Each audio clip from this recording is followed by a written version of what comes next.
24 de março de 2026, Evangelho segundo São João, capítulo 8, versículo 21 a 30. Naquele tempo disse Jesus aos fariseus: Eu parto e vós me procurareis, mas morrereis no vosso pecado. Para onde eu vou, vós não podeis ir. Os judeus comentavam: Por acaso vai se matar? Pois ele diz: Para onde eu vou, vós não podeis ir. Jesus continuou: Vós sois daqui de baixo, eu sou do alto. Vós sois deste mundo, e eu sou deste mundo, e eu não sou deste mundo. Disse-vos que morrereis nos vossos pecados, porque se não acreditais que eu sou, morrereis nos vossos pecados. Perguntaram-lhe, pois, quem és tu então? Jesus respondeu: O que vos digo desde o começo?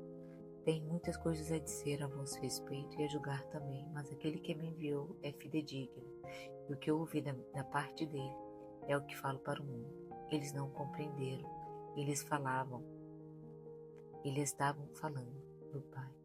Por isso Jesus continuou: Quando tiverdes elevado o Filho do Homem, não sabereis que sou eu, e que nada faço por mim mesmo, mas apenas faço e falo aquilo que o Pai me ensinou.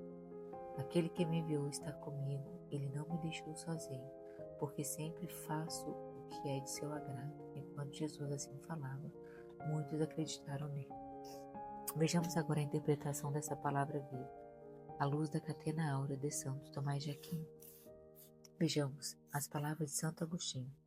Conforme já foi dito, ninguém pôs a mão sobre ele, porque ainda não havia chegado a sua hora. Fala em seguida aos judeus a respeito de sua paixão, que não estava sujeito à necessidade, mas sim à sua vontade.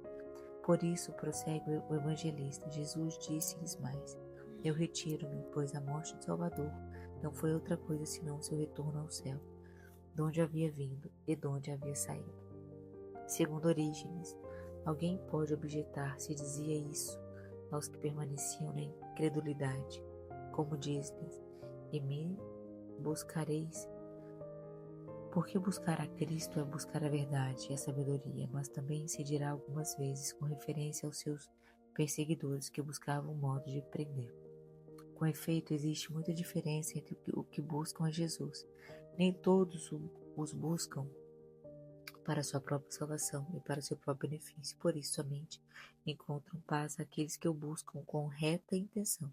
E se diz que buscam com reta intenção aqueles que buscam o Verbo que estava no princípio junto de Deus, para que os leve ao Pai.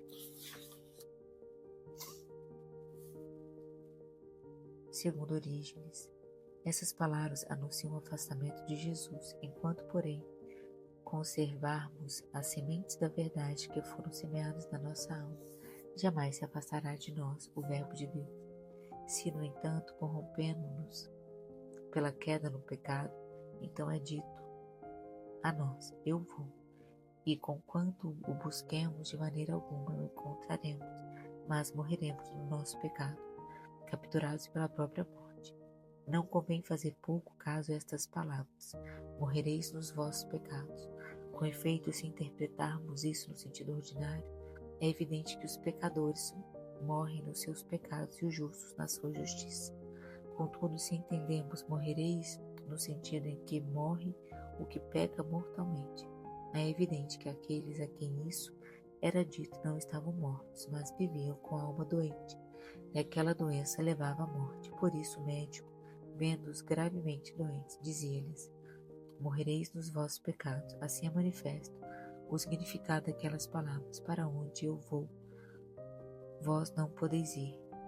Com efeito, quando alguém morre no seu pecado, não pode ir para onde vai Jesus. Nenhum morto pode seguir a Jesus, pois os mortos não te louvam, meu Senhor. Segundo Santo Agostinho, tendo ouvido essas palavras, interrogaram-no, como de costume, segundo seus pensamentos carnais, pois segue. Diziam, pois, os judeus: Será que ele se matará a si mesmo? Pois diz: Para onde eu vou, vós não podeis ir. Palavras estúpidas, porventura não poderiam ir para onde ele iria, caso matasse a si mesmo? Não morreriam também eles próprios? Diz, portanto: Para onde eu vou, referindo-se não à morte, mas para onde ia depois da morte. segundo Teofilacto. Com isso, manifestou que ressuscitaria na glória e se sentaria à direita de Deus Pai.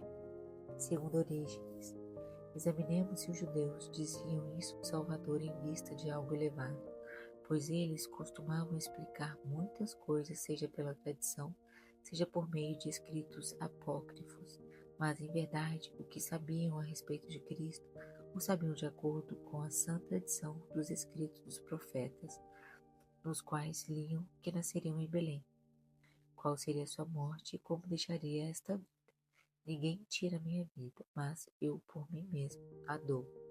Portanto, quando dizem aqui, será que ele se matará a si mesmo?